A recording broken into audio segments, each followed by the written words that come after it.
What's in this federal budget for you? We've got your burning questions and now we can answer them. The housing tax changes are supposed to help young people get into the housing market, but all the existing investors are going to hold on to their tax breaks and young people are going to miss out. How's that going to help young people? That's right. The government is cutting the tax breaks because they're saying it's adding to housing demand and encouraging people to bet on house prices rising. So they're cutting negative gearing and capital gains tax discounts, so you're going to have to pay more tax when you sell your property. But those rules only start from now. So the 2.2 million Australians who already have investment properties are going to get to keep the benefits. If you don't already have an investment property, you're going to have to pay more tax.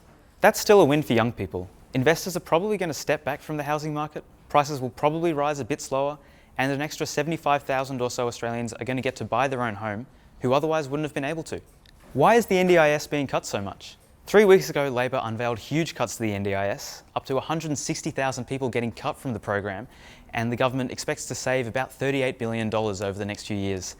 We've also learned that the agency that runs the scheme is going to cut almost 700 jobs. So what's the extra $38 billion going to be spent on? We've got the Thriving Kids program and other non-NDIS supports, which we don't really have the details of yet. We've got a tax offset for Australian workers. That's going to cost $6.4 billion over the next few years. There's an extra $2.3 billion going to non-government schools just because they're getting more students enrolled.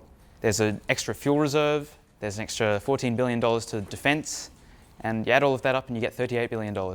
Is there any new support for people without jobs or renters or pensioners? Not really. The main cost of living relief in this budget is for workers. It's a tax rebate and only workers are getting it. The government actually thinks unemployment is going to go up. Thousands more people are going to be without jobs, and about an extra $1 billion is going to go out in job seeker payments. Not because of an increase, just because more people will need it. And if you're a renter hoping for another boost to rent assistance, again, no luck.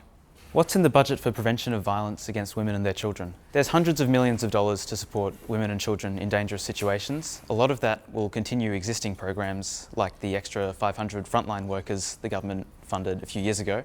There's also the $218 million announced in February for the National Aboriginal and Torres Strait Islander Plan supporting community organisations.